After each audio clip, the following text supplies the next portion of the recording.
En el mundo de la programación son conocidas como listas enlazadas. La lista enlazada es un TDA, es decir, un tipo de dato abstracto. Esto quiere decir que se compone de un conjunto de datos u objetos a los cuales se les asocian operaciones. Una lista se define como una serie de n elementos ordenados de manera consecutiva. Para la implementación de una lista enlazada se usa un nodo que actúa como cabecera y un null que precede el último nodo añadido, esto con el fin de identificar el final de la lista. Las listas circulares, a diferencia de las listas enlazadas simples, se usan cuando desde el último nodo se necesita operar al primero o viceversa. Esto quiere decir que en este caso no existe algún elemento null que identifique el final de la lista y el final de la lista va siendo es identificada por la cabecera. Hay dos tipos de listas circulares. Una es la lista circular simplemente enlazada, que se compone de cursores unidireccionales, y la otra es la lista circular doblemente enlazada, que se compone de cursores bidireccionales. Las pilas son otro tipo de lista de elementos, conocidas como stack o pushdown en inglés. Este tipo de listas también se conoce como listas LIFO, que en su traducción al español es el último que entra es el primero que sale. Se componen de un tope que se apila y desapila. La cola es otro tipo de lista conocida como queue en inglés. Es una lista de elementos en donde siempre se insertan nuevos elementos al final de la lista y se extraen los elementos desde el inicio de ella.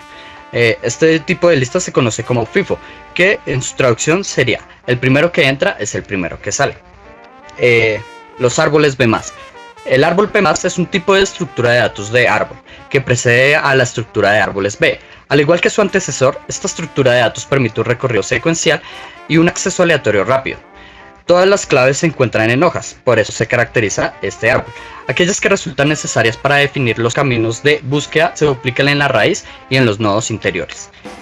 Los árboles B+ ocupan algo más de espacio que los árboles B, debido a la duplicidad en alguna de sus claves. Gracias. Vamos a hablar de los árboles binarios. Y para saber qué son los árboles binarios, vamos a dar una definición. Para dar una definición de qué es árbol binario, sabemos que es una estructura de datos en el cual cada nodo puede tener un hijo izquierdo y un hijo derecho. No pueden tener más de dos hijos, de ahí el nombre binario. Si algún hijo tiene como referencia null, es decir, que no almacena ningún dato, entonces este es llamado un nodo externo u hoja. En el caso contrario, el hijo es llamado un nodo interno. Según lo anterior, ¿qué aplicaciones prácticas tendrían los árboles binarios? Para hablar de las posibles aplicaciones prácticas de los árboles binarios, sabemos que existe el árbol binario de búsqueda y el árbol de Fibonacci. También existen árboles ABL.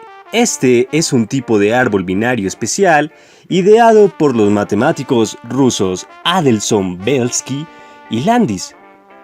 Fue el primer árbol de búsqueda binario autobalanceable que se ideó. Están siempre equilibrados de tal modo que para los nodos, la altura de la rama izquierda no difiere en más de una unidad de la altura de la rama derecha o viceversa. Los árboles binarios son útiles cuando se trata de hacer modelos de procesos en donde se requiera tomar decisiones en uno de los sentidos en cada parte del proceso o para hacer búsquedas más rápidas. Y bueno, también cabe hablar sobre los árboles n-arios y ABI. Pero, ¿qué son?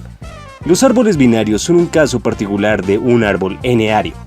Este es un arraigado en el que cada nodo no tiene más de n hijos. También es conocido a veces como una manera de árbol K, un árbol K-ario, un árbol M-ario.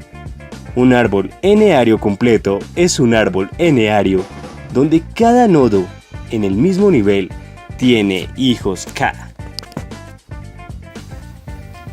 Entonces, hay tres métodos para recorrer un árbol binario. Está el método preorden, que lo que hace es primero recorrer la raíz, luego recorrer el subárbol izquierdo en preorden y por último recorrer el subárbol derecho.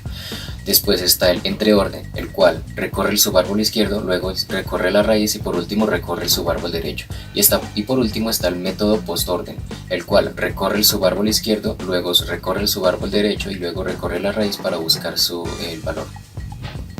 Entonces, para la inserción del árbol binario, de los datos en el árbol binario, primero se tiene que tener en cuenta que la raíz tiene que estar vacía. Cuando la raíz esté vacía, uno puede ingresar un número aleatorio, por ejemplo 400, entonces ese número va a ser la raíz. Ahora, uno va a ingresar el número 100, ¿sí? Entonces se va a buscar y va a mirar si 100 es mayor o menor que 400. Entonces, como es menor, se va a ubicar en el subárbol de la izquierda. Y entonces, después, si vamos a insertar un número como 200, 200 es menor a 400, pero es mayor a 100. Entonces se va a ubicar en el subárbol del subárbol 100 a la derecha.